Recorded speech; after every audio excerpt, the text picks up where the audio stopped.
Everybody got their levels ready to go? Sound good? All righty. Let's kick the show off with Richard Childress, left to right, I think. Is that right? Yeah, left to right, Richard Childress, Rick Hendrick, and D.W. We'll start with you, R.C. What a momentous afternoon. What do you push that? Yep. We did a press conference yesterday, but this press conference right now is being held. Rick and I formed a company, and we're going to bring Darrell Waltrip back as a driver.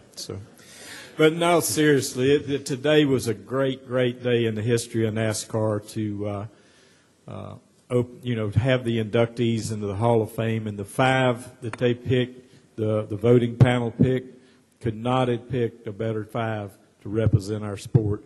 And from the France family who brought NASCAR racing to us and made NASCAR what it was, to the great drivers that were involved in it, it's just unbelievable. Rick, your thoughts? I think Richard kind of summed it up. When you walk into the Hall of Fame, you become a fan, and when you have a chance this morning, when you've got David Pearson and Darrell and all those guys, the Allison brothers, all in one room with Junior and Richard.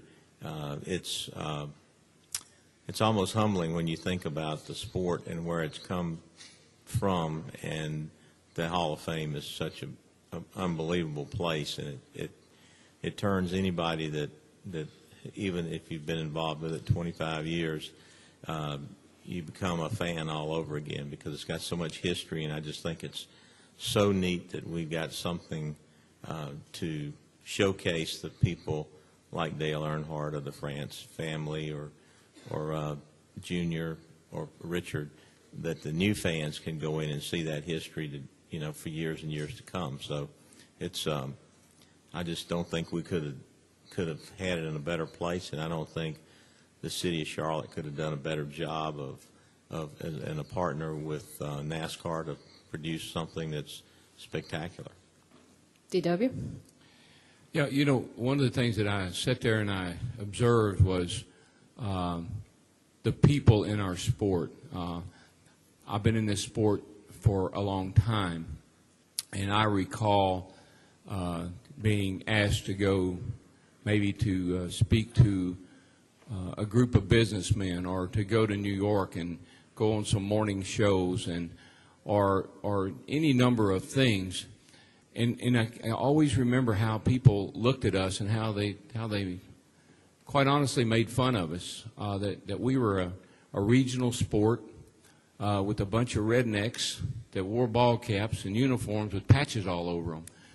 And I just think my point is, when I look at what Bill France Sr. and Junior and Brian and Lisa and everybody have done with this sport, to take it from that to where it was then to where it is today. And I saw these men and women, they're common men, Mike said just common men and women, get up out of their seats, go stand on stage and deliver emotional remarks about something that they love so much, and do it so eloquently and do it so well. It makes me very proud to be a part of this sport. It made me proud to be a part of the driver of it.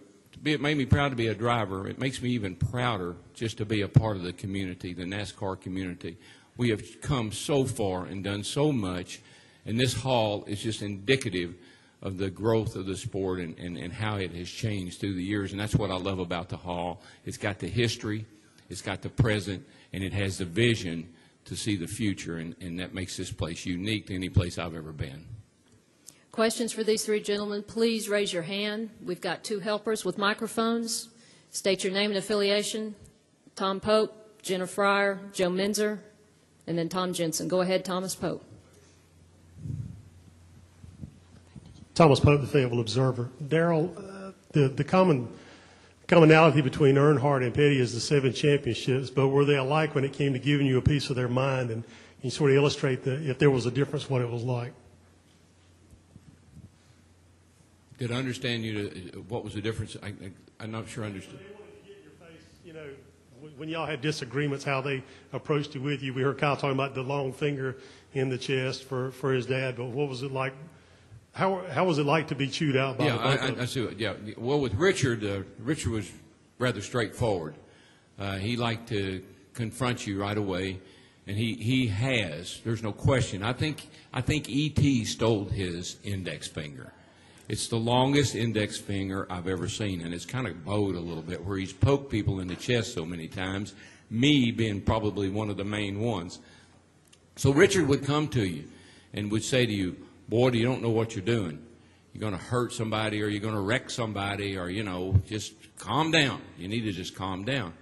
Dale, on the other hand, Dale would just pretty much let you know once you got on the racetrack if he was happy with you or not. Dale was, he treated everybody the same. He didn't care who you were. You could be his best friend. If Richard Childress was driving a race car, he would have put the fender to him to move him out of the way to win a race.